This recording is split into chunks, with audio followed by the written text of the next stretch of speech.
Yeah, that's not. I think it's on the desktop there on the left hand side. Oh, it's there, thank you.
It's a not-for-profit organisation funded by government.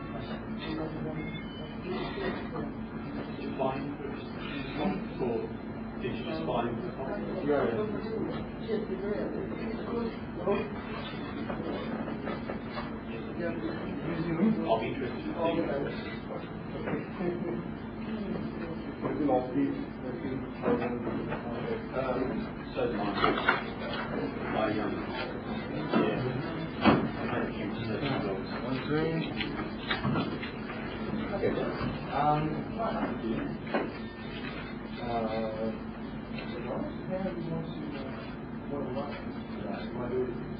so the 20 minutes is just this. Do you want to do all presentations and then questions or videos?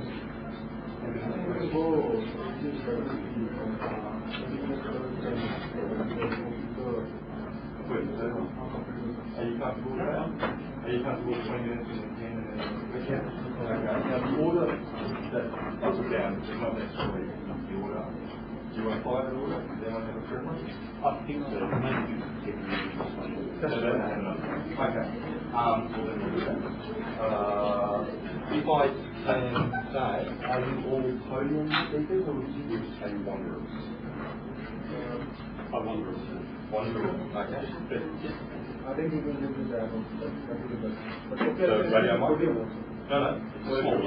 The thing to keep in mind is to stay within the space of the podium there when you wander, and because we need for the screen just the audio going through either those microphones or through the wireless.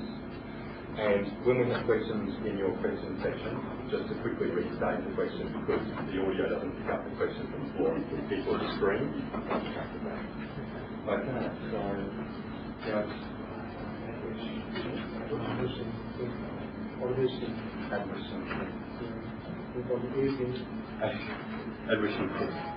Okay. Where's your pen?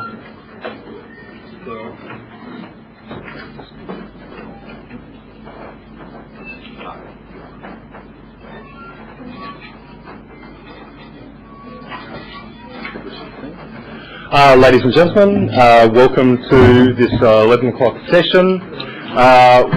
We have resolved with the speakers for this session that we'd take each speaker will talk for 20 minutes and then have 10 minutes for questions, then the next speaker. So we're going to use that protocol for this session. Our first speaker is Singh, who will be talking on the title of Delivering Social Justice, Equity and Growth to all citizens through e-government. Thank you very much. Good morning, friends. And first I would like to thank the conference organizers who has given me the opportunity to come and share my views and to see this beautiful country. Now just to introduce myself, I am in government service in India. I am in Customs and Central Excise Department, working there for the last 13 years. and presently in the rank of Additional Commissioner, which is a middle-level management post. And I am presently, from last 2 years, I am on study leave, and I am doing PhD on the area of how to use e-governance in government, and particularly in the area of central customs and central excise. So, today my presentation topic is something which is relevant to all the people, and we can start. Let's first see how many people perceive the government. I believe that all government is evil and that trying to improve is largely a waste of time. These are some of the quotations which I have picked up about the government. And even though I am part of the government, but of course we all resist whenever there is a government control, government check. And the reason why people do not like the government is that the very job of the government is to govern or rule or control the individual for achieving the goal of the nation. See, we have got we call it a goal of the nation, or we call it a goal of the society, and that has to be achieved sometime at the cost of individual freedom. And the government's job is precisely that. It can be a democratic government, it can be an autocratic government, but the government has to do that. And that is why we all are freedom-loving people. Yesterday I was listening to the press conference of President Bush, and he was quoting that freedom is not a gift of America to the world, but freedom is something which is a gift of the nature, gift of the God to all the population. So freedom is something which all love. But at the same time, when the freedom is curtailed, we don't like that. But the reality is that it has to be curtailed if you want to achieve some social objectives. And that is why it is quite natural that we don't like government in many ways. And the second thing is that inequality is also something we all want some sort of superiority, and we want to excel in life. Somebody has said, and I quote that inequality is the law of nature, while the equality is the law of logic. What it means basically is that the nature has not created all of us equal. We are even human being, if we compare with other animal species, we are superior to many animal species. And at the same time, even within the human being, all people are not created equal. We have got different faces, different type of heights, different type of intelligence. So we are not all created equal. But then the logic says that we should try to create equality. So there is always a conflict between logic and what the nature is there. Now coming back to the definition of e-governance. Now e-governance means providing solutions for the government processes by using ICT tools like internet, telecommunication, computers, and for purpose of providing convenient, economical and efficient government. Now here I would like to make a little distinction between e-governance and e-democracy. Now I believe that we have to distinguish and separate the government and the democracy. Because you need not to be a democratic country to become to have a good e-governance. I believe that e-governance basically means that you are using the tools of ICT for providing better government. You can, just like you have to do it in an organization, in a business. In the same way, when you are using the same ICT tools in government, that becomes e-governance.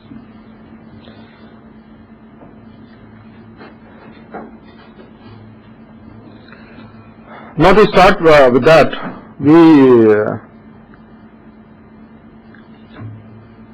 the government is, there may be different form of government, but every society is having a government at the central level, at the local level, and at the state level. And so the government has got a purpose. Now it is a common knowledge that the government is for the people, by the people, and of the people. And what government try to achieve is often enshrined in the constitution. Of course, some countries may not have the constitution, written constitution like Britain, but still this is like a mission statement. In whichever country there is a constitution, whatever is the goal of the nation is often enshrined in the constitution itself. For example, if you see the Constitution of India, it says in the constitution, that is the preamble of the constitution, it says that it seeks to secure to all the citizens justice, which is social justice, economic and political justice, the liberty of thought, expression, belief, and equality of status and opportunity. Same way, if you see the Constitution of USA, The Constitution of USA also says that seeks to establish justice, ensure domestic tranquility, promote general welfare and liberty to the citizen. Now this we can say is the goal, final goal of the country, final goal of the country. It doesn't mean that everybody is going to become equal. It only means that we give equal opportunities to all the people. And before the law, we will not make a distinction between a powerful and a less powerful, rich and a poor person. Now, we have to make some distinction between the goals of the business and the goals of the government, because both are, sometimes we say the e-government is nothing but using e-business technology in the government, or e-commerce technology in the government, which is not correct, because when we talk about the goals of the goal of the business is to make profit, and it has got a limited stakeholder, the people who have invested money. It has to basically it has to see that the maximum profit is earned for them. Unlike that, if you talk about and the citizens will have multiple options. And if you talk about the government, in government, interestingly, every citizen is an equal stakeholder in the government. Every adult citizen is an equal stakeholder. In a business, your share may vary from 90%, 100%, it may be 2%, 3%, and your right is according to the percentage of the share you are holding of that particular company. But when you're talking about the government, everybody is a stakeholder.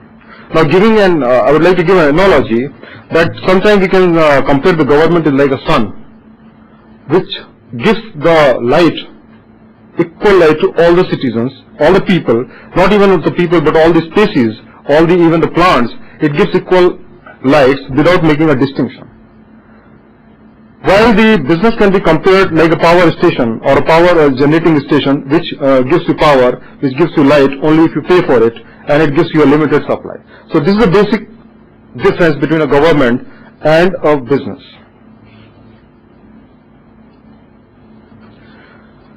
Now this is one question which may not be very relevant for in Australian context, because we have got in Australia there is, I was just reading yesterday that you have got something like 87% of the people, adult population connected to internet. I mean that sort of accessibility you are having. But in countries like India, which is the largest democracy of the world, it's having more than a billion population. You can see we have got only 1.59 internet user per 100 and 0.72 personal computers in the population of 100 people.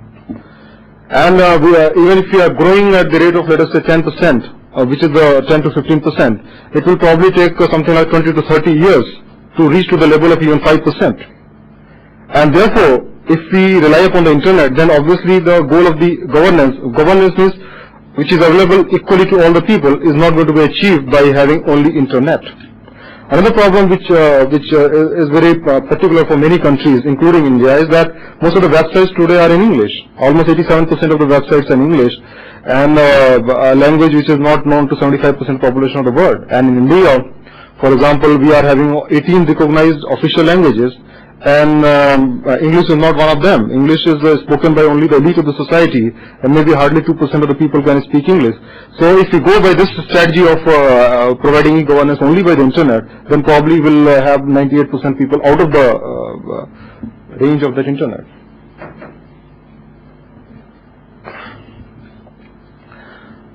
So here the role of the government comes. When we talk about the business will try to focus on those people who can pay for internet and from where they can make a profit. But at the same time, when you're talking about the government has to focus on those people who do not have the access to internet, and try to, and we have to actually find innovative ways as to how to make this new technology available to them. Now I have suggested some methods in my paper which can actually make the internet and the new technology accessible and available to most of the people. Now these are, for example, the first thing which I said, that we have to simplify the law and procedures. Because I don't know how many of you are aware of the government. Since I am the government, let me just share my views with you. The government is a creature of law. Whether in any democratic country, whether it's a prime minister or president or any bureaucrat like customs officer or any police officer, he derives all the powers from the law. The law is passed by the parliament, and one of the observations of the Supreme Court of India recently was that however high you may be, you are under the law. That means every individual is under the law. We derive all the power from law, and the law is complex. Automatically, there is a scope of ambiguity, and there is a scope of discretion, which is likely to be misused in favor of the people who are well off, and against those people who are not so well off and poor. And therefore, the first step which any country should take is that they should try to simplify the law so that there is no ambiguity and there is no scope of interpretation. Then the second thing is that in any democratic country, the judiciary is also plays a very important role, and it's having equally important role than the government. And so whatever government does is basically scrutinized by the judiciary, and therefore one of the primary focus of the providing e-governance is that we should have a strong justice delivery system, and we can use a lot of methods. For example, the investigation of the police records can be made. We can computerize that, and then we can connect it with the judiciary, and we can use the latest facilities of video conferencing and other ICT mediums for filing complaints, so that the justice is quickly delivered. Now, this is also one of the methods which we can use. That instead of the people who are of course having the access of internet, they can go and approach those internet sites. But those who cannot don't have the internet access and cannot communicate in English, they can probably approach to the nearest government office, and that government office, they can submit all the applications there. And if all the government offices are connected by themselves, then they can go to the government offices and submit the application, and the work will be done. It will be sent to the relevant government department. And if the laws are simple, then the expert system or the tools of artificial intelligence can be used for delivery of the instant judgment. Rather than waiting for the human judgment making, we can use these tools so that the person applies for, let us say, motor vehicle license, and it checks us if all the conditions are satisfied, and immediately give you the license. If you are applying for a loan, let us say what are the criteria which it has to fulfill, and if it fulfills all the criteria, then instantly you get a loan by using the export systems. That's possible. Then this is very important. I feel it's very important because this is something which probably not be of much interest of the developed countries, because you've got a high population of English-speaking people, and but it's very relevant for the people of the countries of the developing world and non-speaking people. We have to have multiple options to the people. We must allow them to communicate by fax, SMS, emails, paper documents, and even by oral submission. For example, in a country like India, 50% of the population is totally uneducated. They can't even read and write. So if they can communicate with the government in their oral language, and then it can be translated in English or whatever, and then they can probably send an email, or they make the submission orally, and then that is translated into language at the cost of the government, and so that they can take the benefit of the latest technology. Then, of course, on the long run, as it is also called the horizontal integration of all the departments, that all the departments, if they are integrated, that is our goal, then probably you can go to any government department and get the work done relating to any matter. So this is also one of the important steps which I suggest, is that we should have a government call centers. Because as I am using this internet for a very long period, and I find that getting the information is so difficult by using the search engines. Search engines is a popular method. For example, before coming to this place, I wanted to know what is the lowest fare from India to Australia. Now when I put this on the search engine Google, then I found that there are something like 4,500 websites they have listed.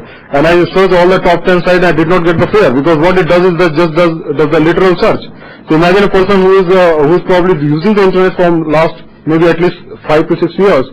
I am not able to get. Then what I did, that I just contacted the travel agent, 2-3 people, and they noted down the prices, and then ultimately decided what was the lowest price. So same way, for example, in my department, customer success department, you can get all the entire information on my website, the cbc.com. It may be having something like maybe 10,000 pages, 20,000 pages. The problem is that who can access those things? Can you go and search? I just want that what is the duty on pen. I mean, I can't access the 10,000 pages to know the duty of the pen. So probably it is better that I just contact the call center and find out what is the duty. Then this is also one of the good concept which has been used recently by the banks in India, that you are having a mobile ATMs which can go to the villages, which can go to the remote places, and you can access the bank from there. Same concept you can use in the government, when you can go to the remote places and you can access the government facilities directly at your doorstep. This is particularly useful for the people of the rural areas. Then of course, mobile government is also becoming quite popular, that for simple interaction, for simple information, maybe you can use the mobile government, and you can, by SMS you can get a lot of information. The e-democracy of course, I said the e-democracy and e-government is different, but probably you can have the views of the people on important matters. Of course, I don't know how it can be used. For example, one simple thing which I can see is that today President Bush is in a big problem because the people are challenging his decision to send the troops to, let us say, Iraq or Afghanistan. Maybe suppose he would have got the opinion by the people. Let us say the people give their say that okay, 60-70% people say okay, send the troops, and if he would have sent the troops on the basis of those decisions, probably he can say at least okay, that was the opinion of the people. So maybe on important matter we can get the direct view from the people and then take the decision, not for all the cases but in selected cases. Then of course the citizen can on internet they can freely give their views, and they can give the complaints, give the feedback that can be used, and this can give liberty to the citizens. And public kiosk is of course one of the popular concepts in India, because as I've already said that we have got 0.4%, roughly 1% of the people connected to internet. On those countries, if you have this public kiosk where the people can go and access those internet and other facilities, those kiosks, these are operated by the private people. You can get land record, you can get mini certificate, you can communicate with the government, something like 40-50 government offices you can communicate from one single kiosk. And that is something which can be done by the government at government cost to make it available to the people. So one, just to conclude that we have to make it a distinction between the government and the business. So the approaches of the business is, the main goal of the business is to make profit, while the main goal of the government is basically to provide whatever it earns in form of revenue, taxes and anything to the people. And for that, and the goal of the nation has to be achieved through the e-governance, because I think ultimately the goal of the e-governance is to provide a better government. And so in that we have to use the ICT for achieving those goals. Thank you. Thank you. Thank you. Now if I may, 10 minutes, 11 minutes for questions. So, to what extent has e-governance been used in India or compared with traditional forms of delivery, and the difference in terms of corruption, for example, doing away with the great potential for corruption is the street level bureaucrat who's dealing with the providing the service. To what extent has some sort of experimental situation been set up where e-governance has been compared to traditional forms of service delivery? In fact, here it's a very good question. I think there's one thing which I would like to tell you, that despite of having so much of low internet penetration and low level of literacy, in certain areas we have done quite well. For example, the railway reservation system. Now, earlier in the railway reservation system, railways were run by the government in India. I don't know. I think it's something similar in Australia also, but it's more in the private hand. Now, this railways was run by the government.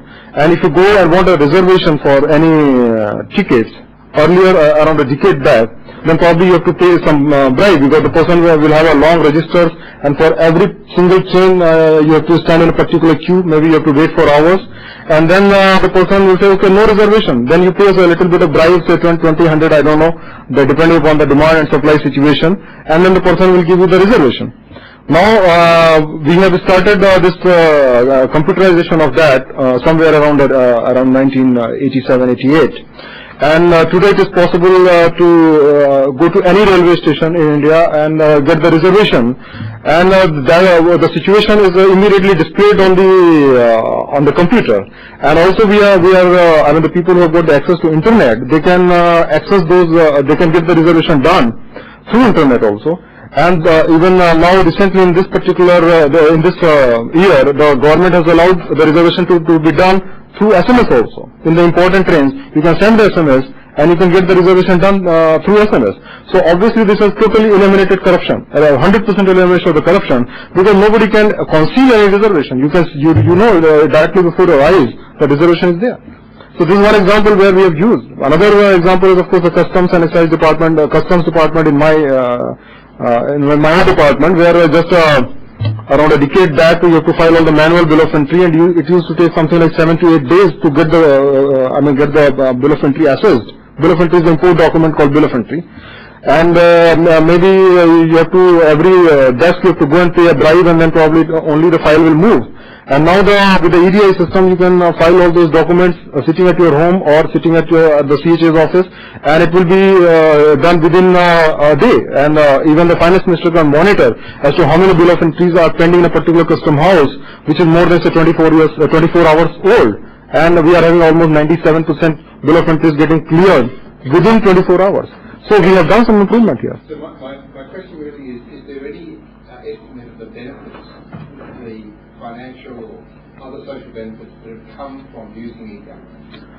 Yes, with social benefits, for example, the railways, the people are very happy. The people are very happy, and the customs also, the exporters are very happy, and ultimately this is doing a lot of good to the country, because suppose the goods are delayed, obviously the cost of import is high, the cost of export is high, and your goods are less competitive in the international market. So if you are making a dent on a particular situation, if you are, if you are allowing him to import within a day, he knows that within a day his goods will be cleared, probably you can think of the just-on-time inventory, rather than, taking a chance that, okay, it may take 10 days, 15 days, 20 days, you never know. So it has done a lot of good to the people. But the only problem is that we require huge investment in that, and the poverty is also one of the reasons that we have to divert that money from a particular bracket. Let us say if we can provide housing, we have to see that whether to provide housing or whether to set up an internet kiosk. An internet kiosk setting up is a huge investment needed. The technology gets outdated within 4 or 5 years. You have to change the hardware, you have to change the software, and maintenance of the kiosk. So, for a poor country like India, it's a huge investment. So we have to decide what our priorities are. So we are moving cautiously. I'm wondering if you could answer a little bit about the environmental impact of infrastructure in India. It's something that hasn't really been spoken about at the conference so far. It's just the impact environmentally of high technology and these sorts of infrastructure. Environmental, I'm not getting the point actually. How this technology is going to affect the environment? Yeah, and like for example, like the big dams in India and that sort of thing. So you're bringing centrally controlled infrastructure and rearranging the landscape, something that's been done here too. And I'm just wondering if that's figured into. No, actually, as far as the using of ICT is concerned, as far as this e-governance area is concerned, I believe that it basically reduces the environmental pollution, because earlier they were using all the paper documents, and instead of that you are using electronic documents, and these electronic documents are much more less polluting, and there is less wastage coming out of it. So that way I think it is good for the environment.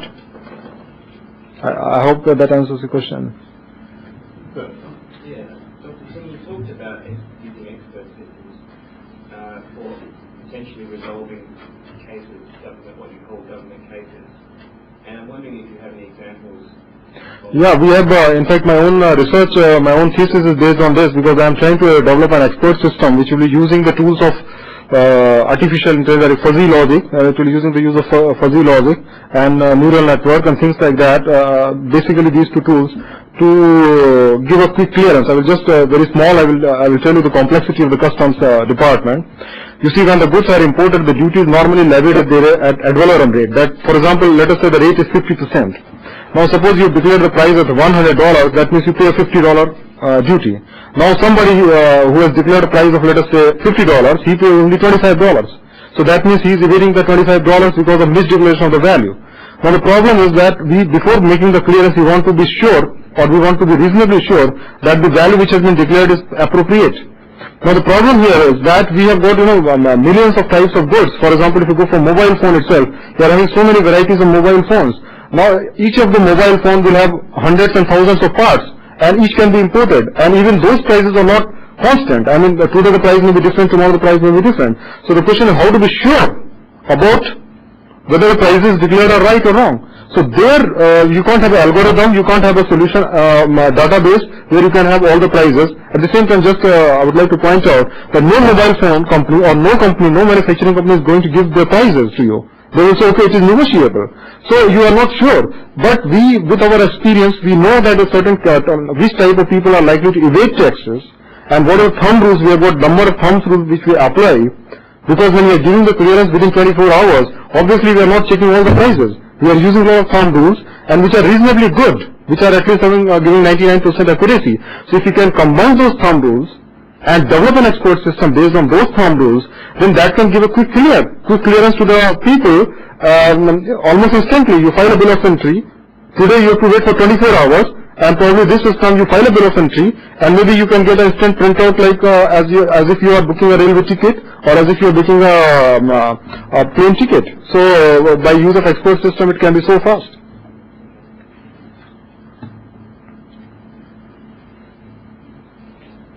Another question? Okay, well let's thank our speaker once more. Thank you.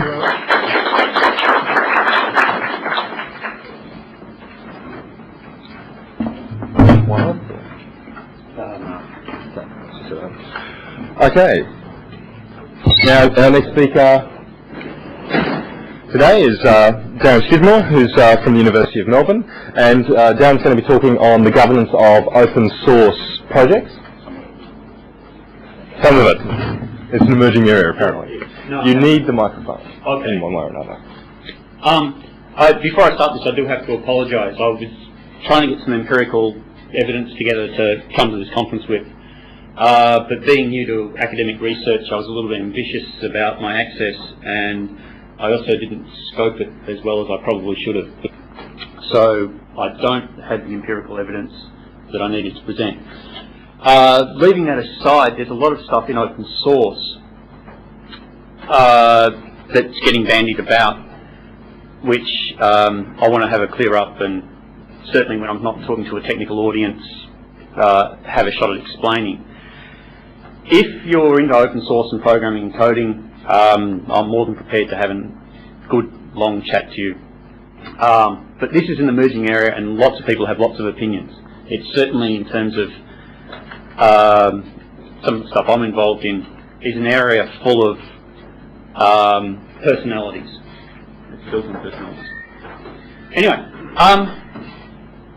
the first thing, I suppose, is when we're talking about open source, and I apologise if people know about this, we're talking about source code, which is the human readable computer code that programmers use to program.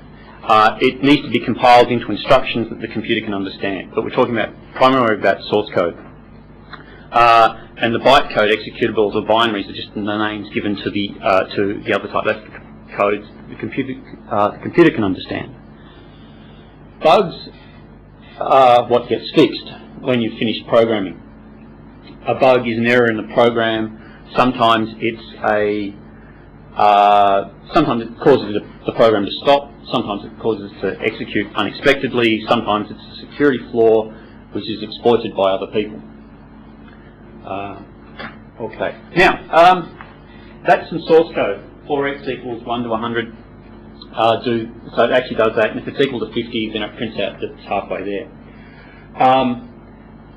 And this is the bytecode, all these ones and zeros. So the things that we're talking about in open source software tend to be this, because there's only very few people that understand the machine code. There are people that do, and they're very scary. There's different types of programming languages, and that source code doesn't belong to any of them. I'm currently teaching VB.NET, Bash Shell scripting, writing in Java, and PHP, so I get confused when I write the codes. Okay, I'm talking about today about what's called FLOSS, or sometimes it's called FOSS, Free and Open Source Software. From Europe, they tend to talk about FLOSS because they're talking about free or Libya and open source software. The US, coming out of the US, Richard Stallman, is saying that it's free as in free speech, not as in free beer. And again with the French, although I don't speak French, they're talking about free as in liberty, not free as in something is available for free. There's a lot of confusion about that, or there's a lot of contention about that, especially from the Americans, because they want to insist that it's free speech, and the whole open source software is about free speech, not about the software being freely available or at no cost, I suppose is the thing. And the other thing that occurs in the open source debate is that there's the philosophy of open source, and then there's the open source code as a product or as a thing. And a lot of the high debate goes on about open source more as a philosophy rather than open source as a actual product. And closed source is the opposite of open source. So things like Microsoft, they have a closed source. You cannot see the source code. No, except for the fact that somebody published a whole heap of it on the internet. Nobody knows what the source code looks like. Examples of open source software, Linux or BSD. Linux and BSD are both operating systems, like Microsoft Windows is an operating system. The Apple OS 10 and 9, all that, are operating systems. They're generally put into distributions like Red Hat, FreeBSD, Debian, Mandrake, or the Sun Java desktop. Linux is probably the most well-known of the open source softwares. And Apache is probably the most widely used. Apache runs the web servers of the world. It runs something like somewhere between 60 and 80% of the web servers in the world run on Apache. I can get you some statistics on that. Mozilla is a web browser. Mozilla actually came out of Netscape, and it's an open source version of Netscape. It's very, very good. I highly recommend Mozilla. OpenOffice is a word processing program that would compete with Microsoft Office.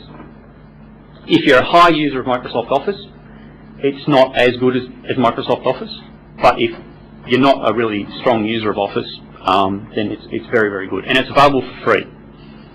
You don't need to pay anybody to run it. And it runs on, I think, every OS except for operating system except for Windows. Evolutionism, there's a whole heap of programs around. Bind, SendMail, and run the internet effectively. They're very highly used in the internet. And MySQL and PHP and Perl are programming language. So they're examples of open source software. The open source is becoming more prevalent. The city of Munich in Germany is the current poster child, I suppose, of the open source software. The city of Munich decided to go to open source. They did that for a lot of reasons, most of which are hotly debated. They went there for flexibility, they went there for a few other reasons. Cost was not one of the reasons they went to open source software. Peru, as a country, I think mandated open source software. I'm still checking what happened there. And in Australia, the South Australia and the ACT have actually enabled legislation. I'm still trying to track down what those changes were, because from what was proposed in the news releases and what was proposed into the Parliament, I haven't tracked down exactly what the changes were. But they're probably have been watered down in terms of the adoption. Telstra have proposed to use open source software at the desktop, and NOAA and the Bureau of Meteorology are heavy users of open source software, especially at their enterprise level. The Bureau of Meteorology, all of their weather maps and all that data is actually open source. And NOAA, their entire website, I believe, is run by open source content. The Australian Tax Office has announced that it's going to go to open source software. And the hospital in Ireland, I don't know, but there's a very good paper that's come out of ISIS from this year or last year on a hospital in Ireland going to open source software, and as an academic reference, it's very good. Okay. there's a lot of major IT companies which have moved to open source software. The nature of the industry is changing. From IBM to Oracle and Sun and Red Hat are all embracing, well, especially IBM and Oracle and Sun are changing their models to use open source software for certain reasons. So they're more strategic in terms of those companies. SourceForge is a place to go for open source projects. Okay. One of the slides I didn't put up was that no, I forgot to mainly was why to go to open source. Open source software, depending on which report you read, is cheaper, faster, more efficient, has less bugs in it, works so much more better, it's more cost effective, and I can find you exactly the same number of reports which will say that it isn't. So in the space of, in that space, in why to go to open source, generally it's a philosophy more than anything else is the reason to program in open source, or that you need the software to do a certain thing. The basis of open source comes from a thing called the GNU General Public License, the GPL.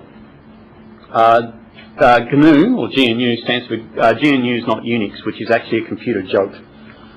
It's a recursive statement. GNU is not Unix, which means GNU is not Unix. I'm not a computer scientist, so I don't really care. It was actually created by the Free Software Foundation under Richard Stallman. Richard Stallman is probably one of the major personalities involved in the open source. And the GNU license, the GPL, runs roughly 85% of the open source software in the world. Okay. I'll come back and talk about that. I'll come back and talk about the GPL a little bit later. The GPL is basically, you can distribute the software, the source code. You have to distribute the source code. If you distribute it, you've got to disclaim warranties, which is important. You can charge a cost for the distribution. You can charge a cost for maintenance of the software, but you can't charge for the software itself. So you can charge for services. That's allowed.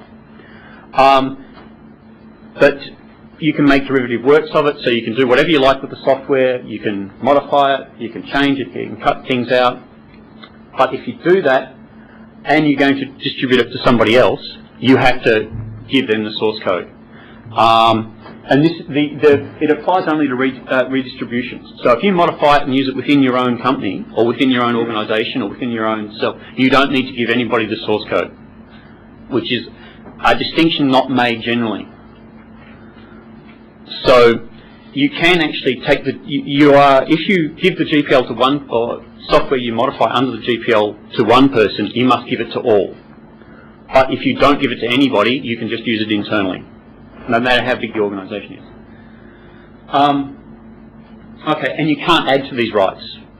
The GPL has these rights, you can't add to them, you can't take them away, and you must package any distribution or redistribution or any derivative with the GPL.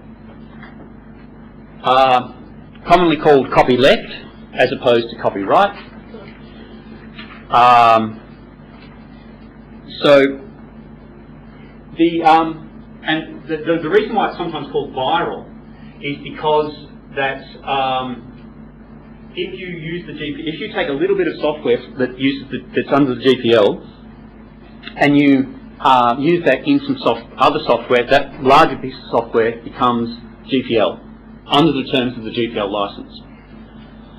That's why it's sometimes called viral. So, if you take a little bit of the GPL code and you use it in a bigger project, the fear is that that larger project then becomes part of the GPL, which is why it's referred to as viral. Okay, now, a bunch of guys with Eric Raymond and Bruce Perrins, another set of personalities. If you're doing any research into personalities, this is a good place to be going. The open source initiative were dissatisfied with the GPL, particularly with Richard Stallman's very aggressive and antagonistic attitude to the GPL. You had to obey the GPL. There's other licenses. So what they did is they created the open source initiative and tried to take the mind space. They tried to take control of the mind space and say, when you're talking about open source software, we're not talking about the GPL. We're talking about a couple other things which I'll get to. So they tried to take they really tried to take the mind space. They've all kissed and made up, which is really nice. But so things like the BSD license allows you to actually redistribute without the source code if you want. With the GPL, you have to give the source code away as well. Under the BSD license, they didn't care. There's a strong community effort that you should share the source code, but you don't have to. And the OSI, the Open Source Initiative, wanted a more commercially acceptable thing. So they wanted to get open source out into the community, out into businesses. We can argue about the definitions later if you want. Sorry, I thought you were grimacing at mine. Okay. Yeah, so the GPL was actually seen as a little bit restrictive because you could actually GPL anything but the GPL. So, yes, it's a bit like... Okay, these are different types of licenses, open source licenses. There's the GPL, the lesser GPL, the Mozilla public license, there's an Apache license, FreeBSD, PHP, the W3C, Sun has a couple. All of these have different conditions. There are actually open source licenses which exist, which state that you can use this for anything you like except for if you're involved in hurting people. So they're actually trying to run community standards via the license. So they're not actually applicable open source licenses. But so each of these licenses has a slightly different flavour to it. It allows some things, it doesn't allow other things. The Sleepy Cat license is an attempt to say, well, if you want to use this for commercial gain, you have to pay me. But if you want to use it just for individual, private or academic use, then it's free to you. So all these licenses do different things. The Mozilla public license and the Sun standards licenses actually retain the right of, in one case, Netscape or AOL, or Sun, to actually take any changes and keep any changes you make. So they have things like that. This is the open source definition. So if it fits all of these points, then the Open Source Initiative will say, that's an open source license, we'll stamp that with the seal of approval, and you can have it. So you've got to be allowed to view the source code. It must be free redistribution. You can't discriminate against people. And it must be technically neutral, and several other things. Okay. Now, there's another debate going on about open source and open standards.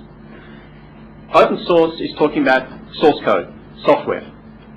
And people are confusing open standards with open source, and this is coming into some of the government arguments as well.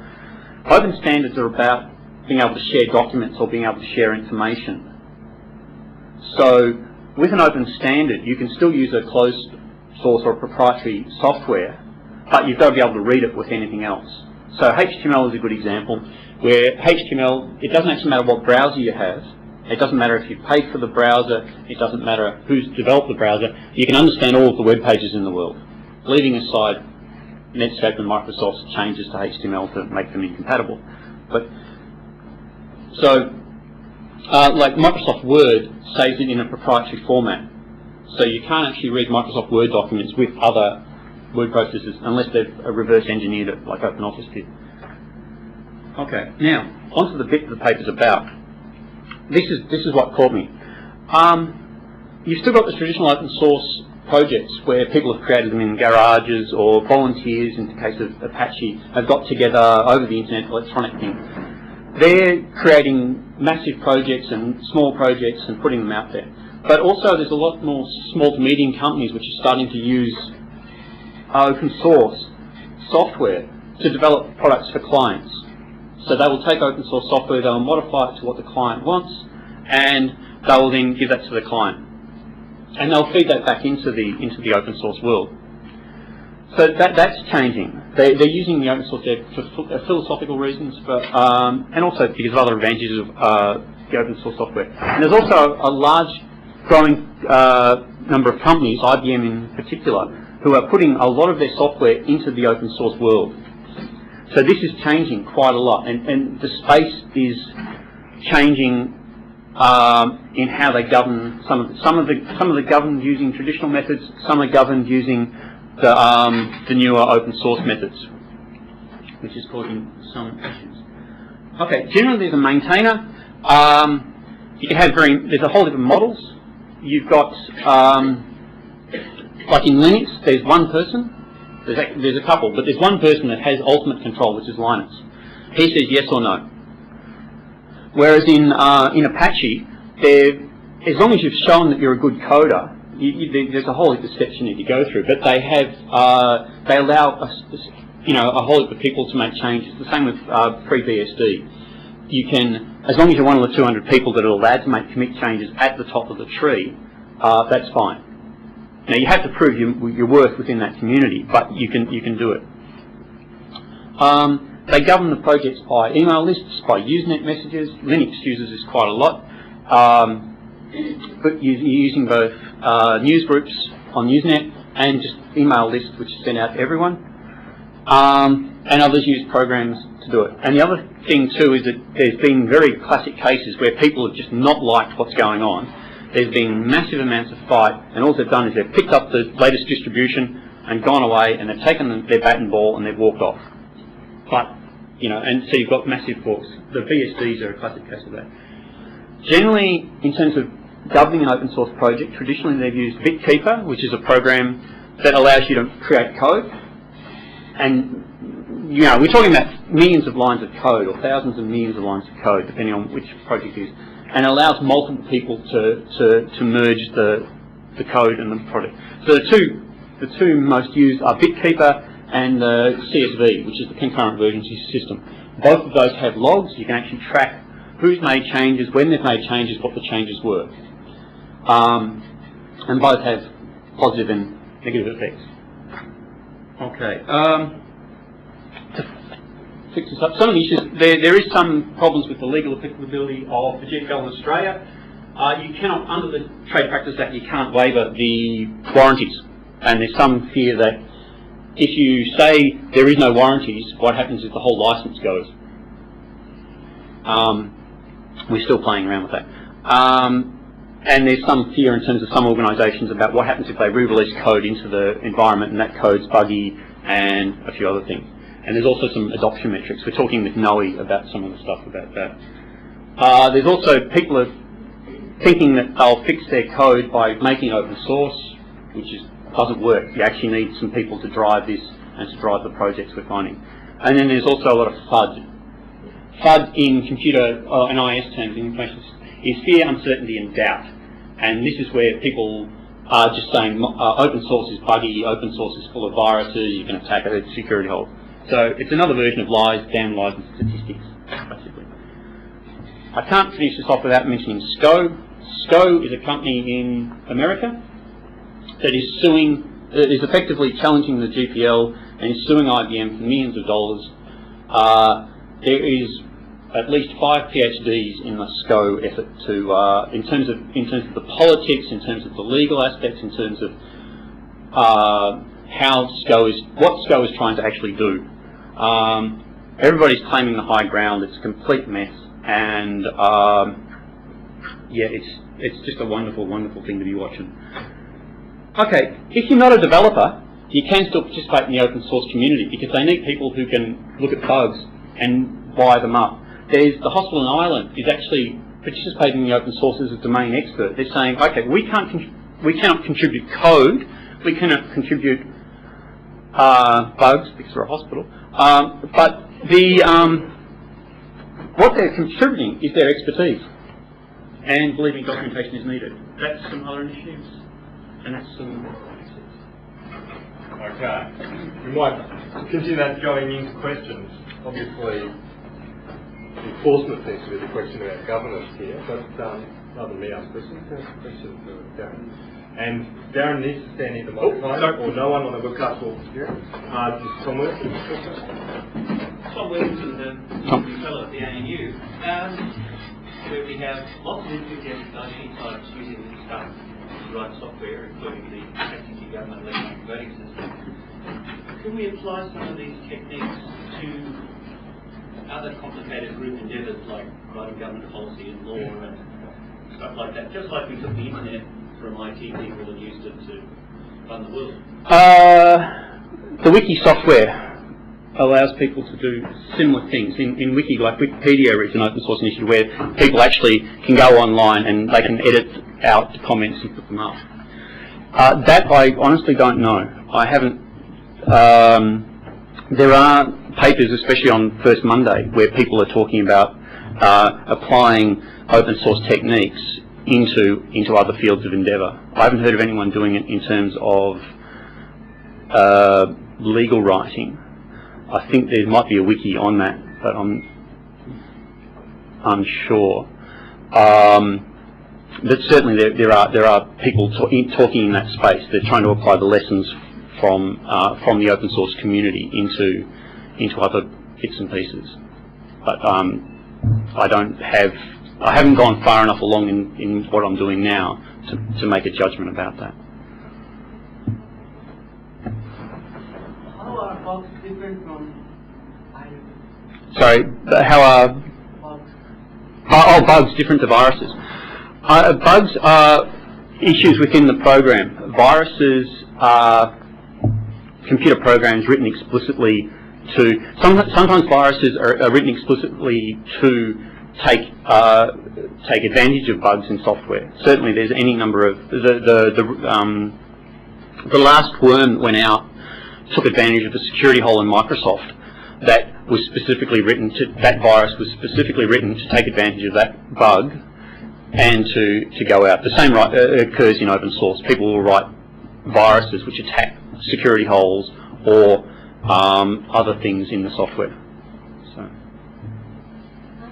You're talking about this being understand and open source, and in my opinion, Yeah, that's it. is there some requirement in open source software or whatever that it is open standard? There's no requirement in the open source licenses or any of the open source. It doesn't mandate that you use open standards. Generally, because you can look at the open source software, you can work out what they use to do it, and then you can reverse engineer that. So you can actually look at it. And they've developed to a point where they're getting much better at it, but previously the computer scientists would write things because they were computer scientists and no one else had to deal with it. But more than that, there's a belief in the open source community that you should make go to open standard. And certainly like XML is now starting to become an open standard where people will use XML in terms of anything they write, in terms of documentation, in terms of stuff that they store. So it fits in with the philosophy, but it's not a requirement. Sorry, Two sort of quick questions. One is, with open source program software, etc., how do you know with everybody, so many people being engaged in, like, iterating on the original, that what you're dealing with is something that's legitimate. True.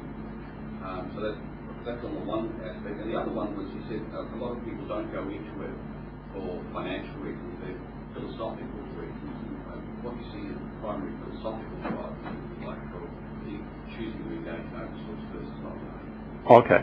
On making sure you've got the one true version of the software so that nobody's modified it, or there's you can actually run an algorithm to see that you've got the true version. The true version is generally published on a single site or on a series of trusted sites. So, like with Linux, they will publish their true version, and they'll publish what's called a hash key or an MD5 key. So, when you download your bit, you run a program, and you've got to get exactly the same number. And if you get exactly the same number, nobody's modified the source code on you. But there will be a central repository for something like Linux or OpenOffice, and people will download that, and they can run it, or they can modify it to their things, to their own. If somebody gets it and changes it in terms of 1,000 lines of source code, you might have trouble checking out. That's why they have automated hashing to check against that you've got the original version. So there's that. So your second question was about they're not doing it for money. Some people do it. Some programmers do it in terms of to get status. some people do it, like Linux actually originally started Linux for two reasons. One, he didn't like the option he had. The other was also just to prove that he could code, and he used that to actually gain, he has used that to gain employment elsewhere. So people might not do it for a direct, you know, I will sell this program for X amount of dollars and get money for that. They may be looking for jobs, they may be looking for other types of kudos. Certainly within the community of open source, the more you contribute, the better your code is, the more significant it is, you gain in esteem with your colleagues. And some people do it because that's a contribution they can make to the community. Sorry, if I can clarify. Yeah. Well, why would someone go to using open source rather than So why would an organisation or a person pick an open source product compared to a closed source product? There's certainly evidence that the open source products are stronger in terms of what they do.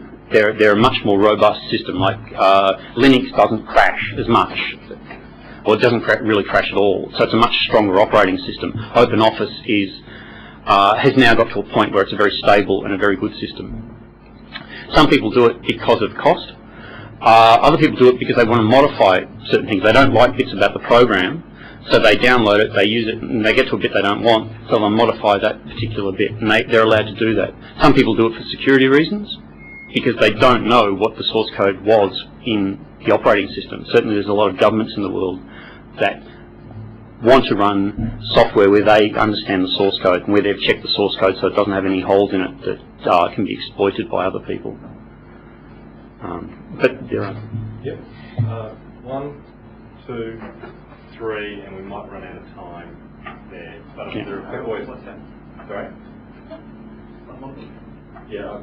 1, 2, 3, and we might take further questions at the end or into lunch. I just had a question about, this looks like a good proving ground for democracy in general, because you've got a large number of distributed people from different backgrounds working on the shared project. There seems to be a lot of talking going on and people getting disenchanted with licenses and software. Are there actual facilities out there that can resolve their conflicts and whatnot, also vote or change the software? No, there's very little democracy actually. One of the reasons I came here and did this was because I don't actually have the political language or the language from politics to sort of frame these sort of answers. There's not as much forking that goes on. I mean, some of the licenses are there because the companies wish to protect themselves, and there's agendas running by companies. Some projects have voting. Some projects have, as long as you've proved yourself, you can submit into the tree. But mostly it comes down to a person making a decision about whether or not they agree or don't agree with the code. Certainly there's massive amounts of flame wars every now and again just turn up. But in terms of democracy, no, I don't actually think so. Okay, we're going to have to leave there. We've identified a woman here for you, a gentleman in the red shirt here, be there tomorrow as well here. We might follow up with you at lunch break. Thank you very much. We could thank our speaker once more. Okay, and our third speaker for today. Do you have a PowerPoint? Yeah.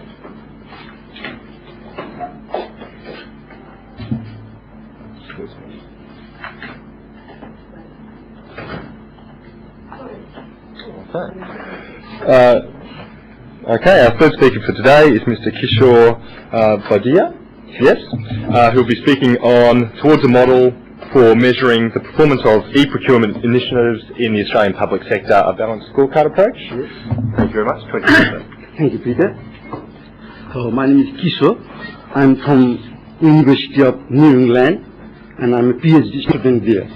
New England University is in Armidale. It is a regional university in New South Wales, if you don't know. So my topic today is towards model for measuring the performance of e-procurement initiatives in the Australian public sector, a balanced scorecard approach. So we have heard presentations on e-government issues generally, but e-procurement initiatives are part of e-government agenda. So I'm focusing on this agenda, on e-procurement initiatives, which is part of e-government agenda. So,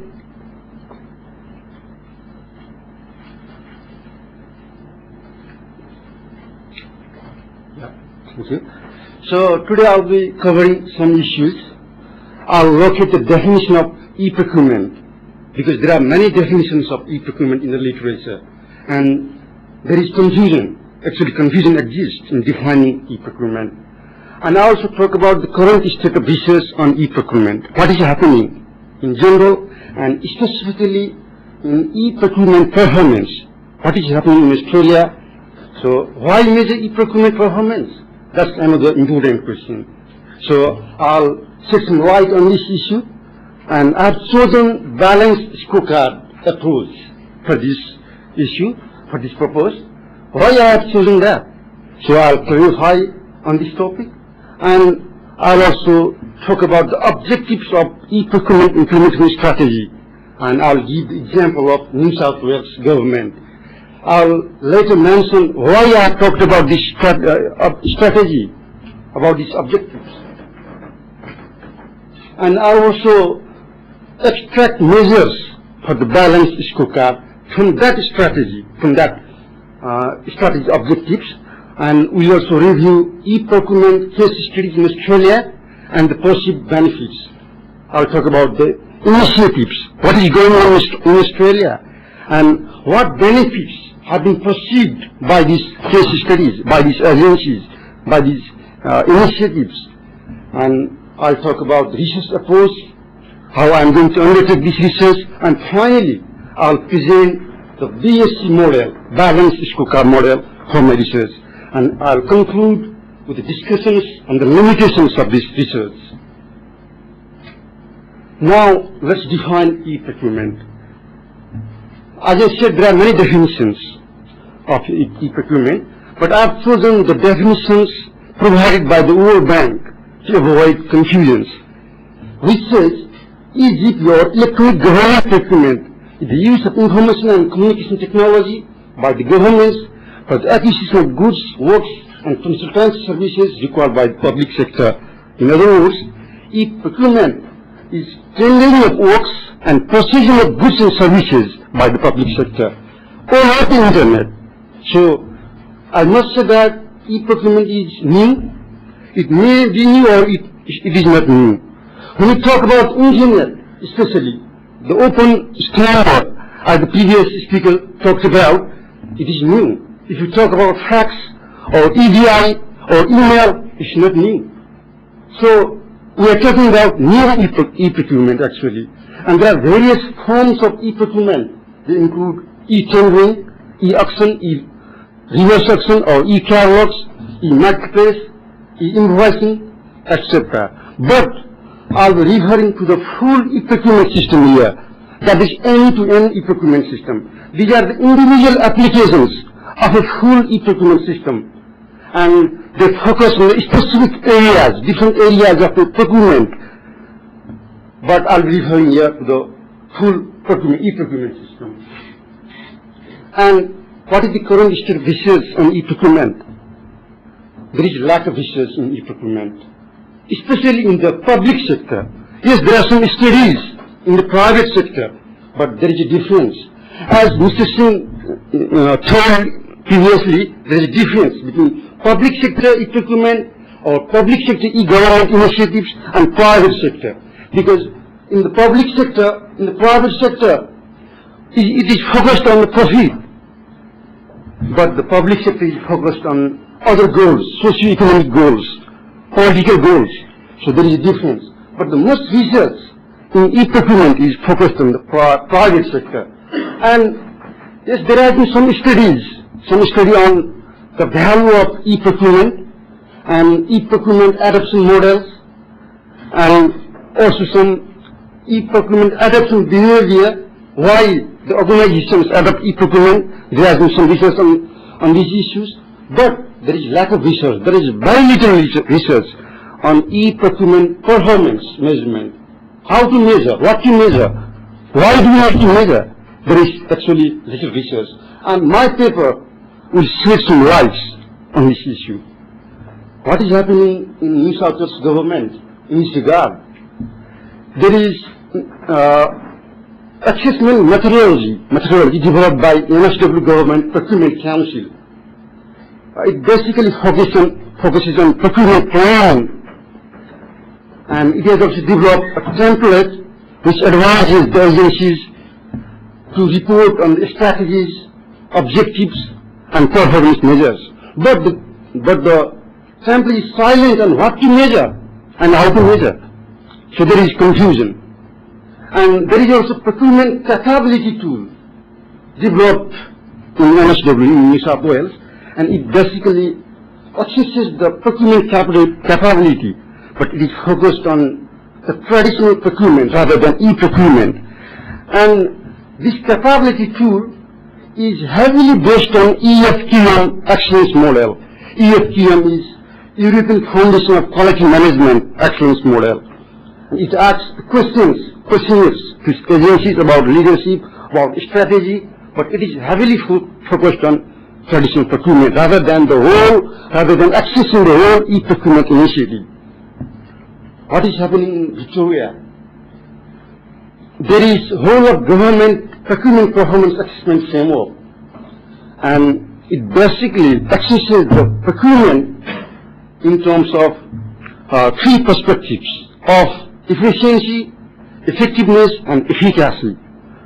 And it is also heavily focused on procurement, traditional procurement rather than assessing e-procurement. And also there is purchasing information system or PURIST, but this basically captures transactional data on procurement rather than accessing the whole initiative, whole e-procurement initiative. So we are focused here, we are concerned here about accessing e-procurement initiative, the whole approach, rather than just procurement, traditional procurement. And similarly, there are other studies in Queensland, in Western Australia, in Tasmania, South Australia, but most of the studies focus on traditional procurement, the conventional procurement, rather than accessing the whole initiative. Now, why measure e-procurement performance? Well, there are some reasons. There are consequences of not measuring performance, not measuring e-procurement performance. The first one is there will be a lack of accountability. Accountability deteriorates. It dilutes when the measurement is not taken. And also, management disappointment surfaces if the measurement is not taken, if there are no results, if the results are not evident. And also management blindness occurs when the measurement is not taken, when we don't have any current data on accessing the performance. Also from project management view, project management perspective, well, initiatives or projects have been measured in terms of milestone achieved. This is good. But the benefits should be quantified, actually, and this should be measured. It's not enough only measuring the milestone achieved, but benefits, what you need is to quantify the benefits. And also from a procurement management sense, how effective have been the strategies or objectives, and this should be identified and this should be addressed. And from systems and technology point of view, the procurement initiative, e-procurement initiative needs to be assessed in terms of system performance, such as, uptime, downtime, or throughput, and also from systems integration perspective. So there are various reasons. So it's not only enough to implement e-procurement system. It must be measured and assessed. Now, I said we must focus measurement from all perspectives. That is balanced perspective. What we need is the balanced perspective. So I have chosen balanced scorecard approach. But balanced scorecard is flexible and it needs adaptation given the consideration of initiatives, that is project perspective. The fifth aspect is project perspective. And the rest of the perspectives of the original balance squared are financial perspective, internal business perspective, customer perspective, and innovation and learning perspective. And we have now added a fifth perspective, project. And it is, of course, multi-focus. That's why I have chosen this approach. Because there are other measurement systems, they are only focused on the finance perspective only. But the public sector cannot be measured, public sector initiatives cannot be measured in terms of financial perspective only. That's why I've chosen this approach. And the concept of balance squared also addresses the concept of CSFs, means critical success factors. Critical success factors are the things, are the areas or functions that must be undertaken for the success of an organization or initiative. And it also addresses lag and lead indicators. Lag indicators assess the past performance, while lead indicators assess future goals, that is output. And it also addresses cause and effect relationships. So there must be relationships among the perspectives and among the measures, or among the drivers of the measures. So they need to be identified. So balance squared also addresses these things. And most importantly, the concept of strategies or objectives is followed by the approach of balanced scorecard. So we need to have strategies or objectives, and they should be in turn quantified into benefits. So we need an example for this purpose. The example I've taken is New South Wales, from New South Wales government, e-Procurement implementation strategy objectives.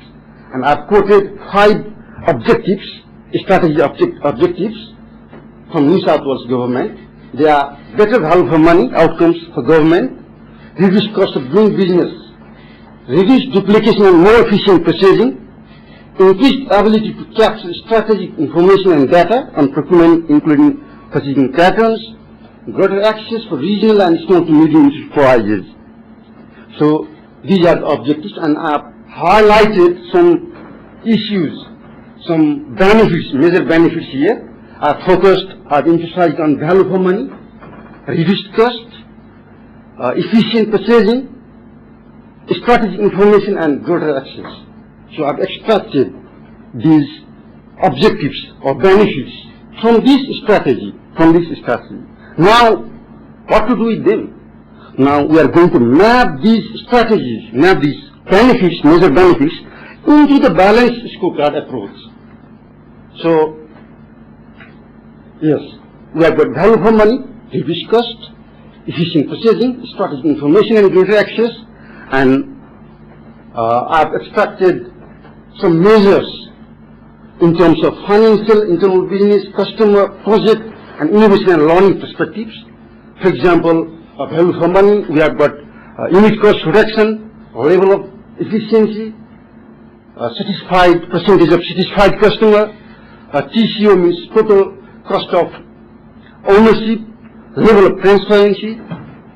So I have extracted these measures from these objectives. So we have also numerous on reduced cost, efficient purchasing, strategic information and greater access, and I've written them in my paper. So actually this is quite long here to explain. So I've individually explained what is value for money, reduced cost, efficient purchasing and strategic information and greater access, and also I've quantified measures for each perspective, like this, financial perspective, customer perspective. So as the paper becomes available, so please refer to my paper for more detail. If you are interested to learn more about it, please refer to my paper.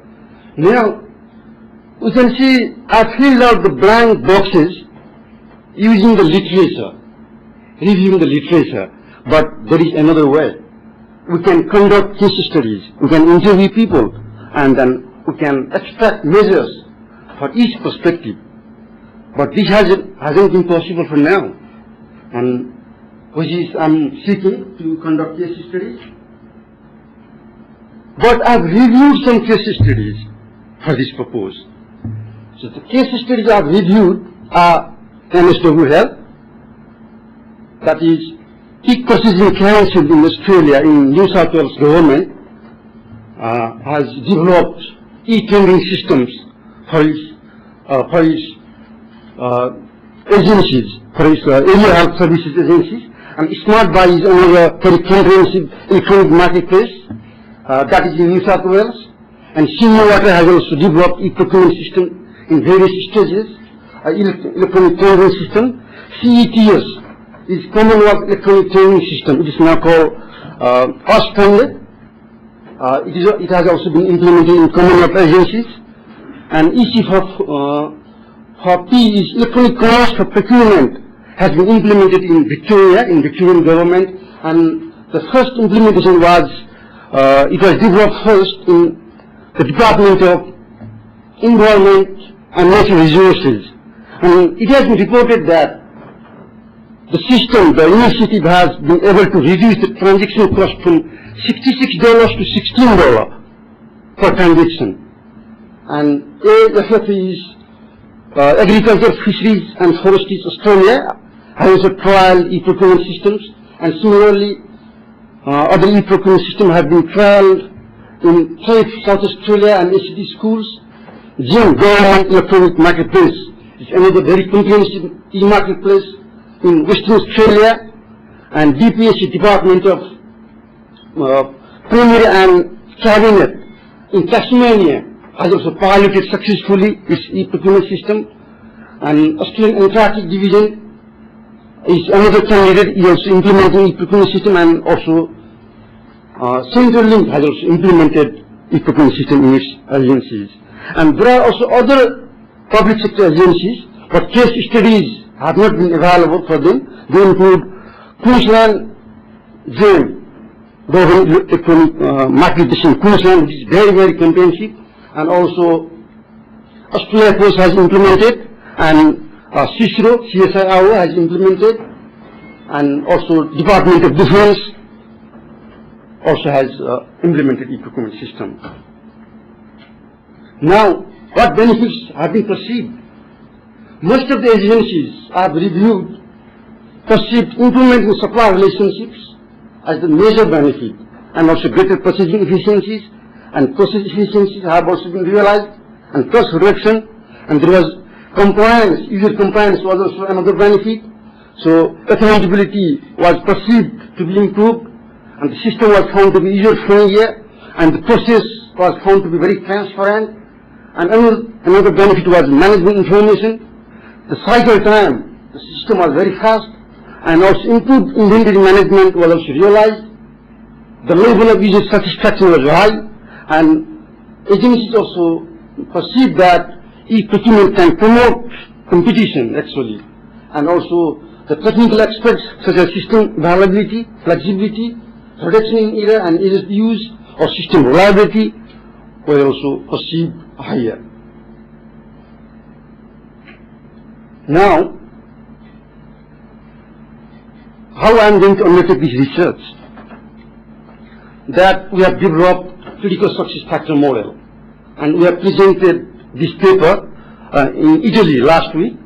So it has got 11 factors, and because the balanced squad approach addresses the critical success factor, it is very important that to define what are the critical success factors and what are the measures within these factors. So that is a very important question, and we have already developed a paper, prepared a paper, and also the balanced scorecard of project perspective contains 3 independent variables of project perspective is milestone completion, SLA compliance, means service level, agreement compliance level, and rollout growth.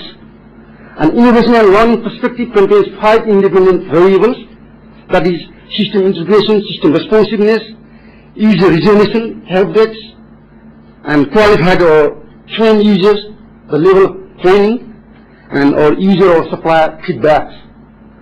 Similarly, finance perspective contains 3 independent variables.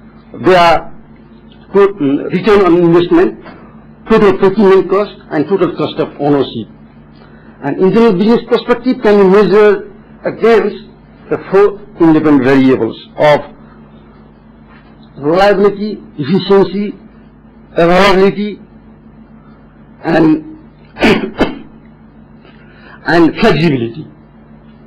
Similarly, customer perspective can be measured against 5 independent variables of customer satisfaction. Customer means user. There are 2 types of user: specialist user and end user. So user satisfaction, supplier satisfaction, supplier performance, and user feedback, and user productivity. So what will be the impact? What will be the outcome? We will have the VFM outcomes, means value for money outcome. Value for money is defined as the optimum combination of whole life cost and quality to meet use requirement. So there are 5 dependent variables for value for money. They are transparency and accountability, efficiency, and probability. So when we combine all these models and perspectives, the overall model looks like this. So we have got critical success factors, and they are grouped in project, innovation and learning, financial, internal business, and customer perspective. And we have also shown the relationships between these perspectives. So project and innovation and learning are interrelated, and they have impact on financial, internal business, and customer perspectives, which in turn have impact on value for money outcomes. But this is the developmental process. This model needs to be refined. How? We are going to refine the model or test this model in 3 phases. We are going to undertake this research in 3 phases. In the first phase, we'll interview the people who are involved in e-procurement implementation, and we'll also conduct case studies to refine the critical success factors, objectives, and measures. And the findings from the phase 1 will be presented to group sessions in each case study for the brainstorming purpose, and we will get the help of decision support systems such as Team issue for this purpose. And these group sessions will validate, they will prioritize which one is more important, and they will also group the performance measures into the balanced scorecard perspectives. And in the 3rd phase of this study, we will develop hypothesis, and we'll test the model by means of a survey to test this model. So in this way, we'll conclude the research. So to conclude this presentation, we have reviewed case studies, and although perceived benefits are encouraging for other agencies who are waiting and seeing to adopt e-procurement, operational measures have not been taken, and there is a lack of baseline data in e-procurement about e-procurement initiatives in the Australian public sector. So using an example of an MSW government, we derived key benefits for each objective and group the measures of the benefits into the BSc. Please refer to my paper for more detail.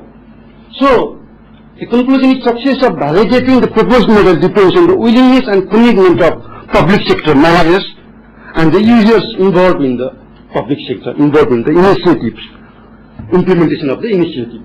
So actually I'm seeking to undertake case studies in the Australian public sector, and I'm interested in collaborating with public sector agencies in Australia. So it is very important, the collaboration is very important in this respect. So if you know of somebody or if you know of some agency who is interested in implementing, in undertaking the measurement projects, e-procurement measurement projects in their agencies, please let me know. I'll be more than happy to be of any assistance.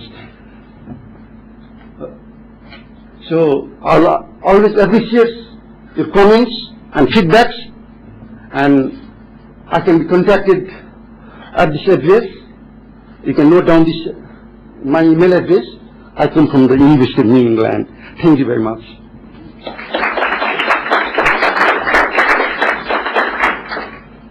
Thank you.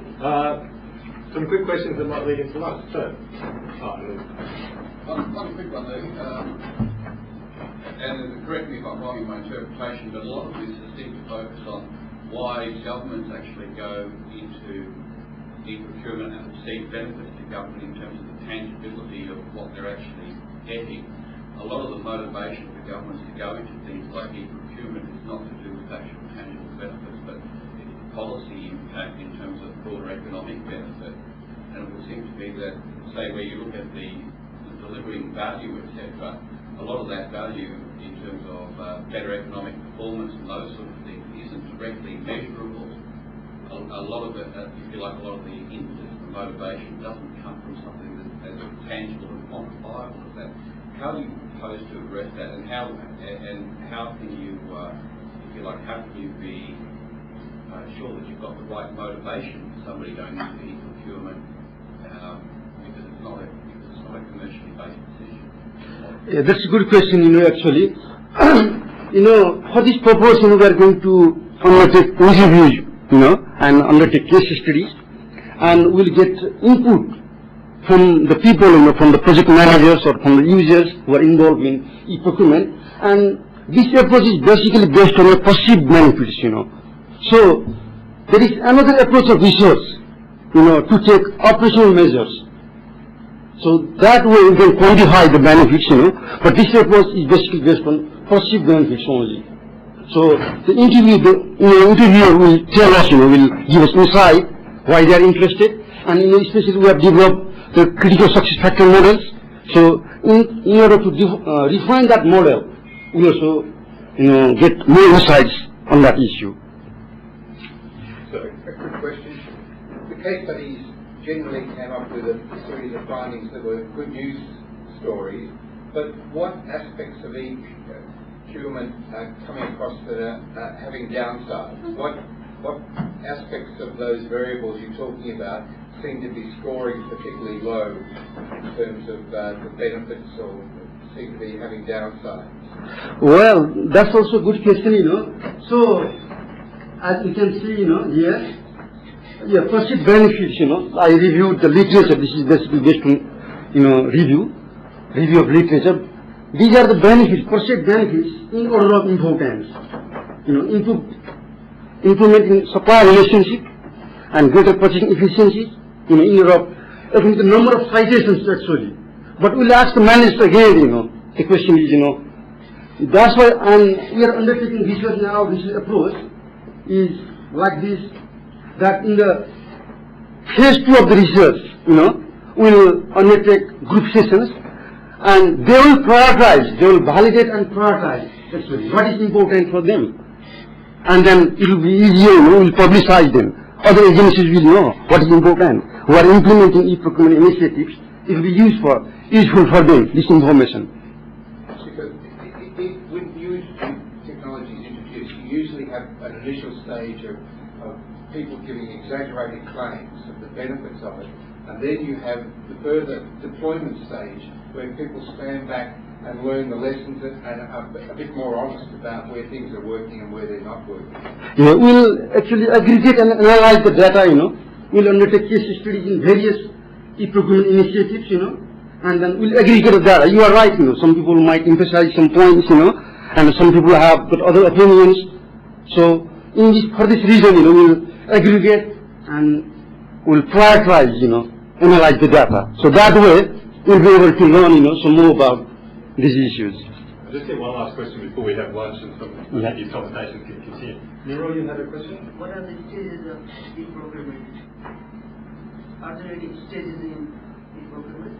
Well, that's also a good question. Actually, I should have mentioned this question. I should have addressed this question before. Actually, there are 3 stages of e-procurement implementation, basically. The first stage is the assessment stage, qualification stage. We assess the readiness of users, readiness of an organization. If we get the prime candidate for adopting e-procurement. And in the second stage, we have got rollout stage.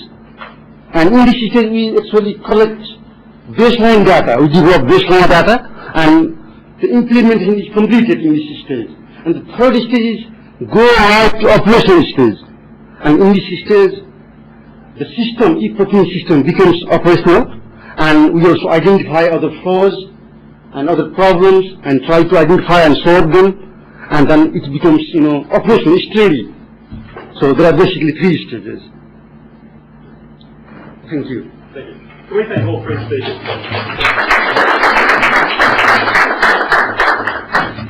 And thank you. What? Thank you for your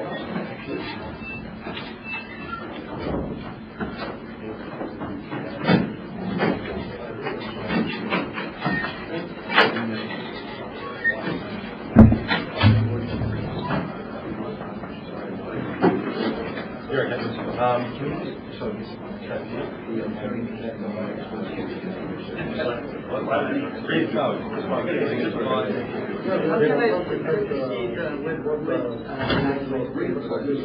Yeah, from the website. It's live at the moment. Our website? Yeah, it's you know the website where you register? Through public policy. Yeah. And then in a week or so you can get the archive as well. Tomorrow or next week, You can look at the whole thing. Over the next week or so. Yeah.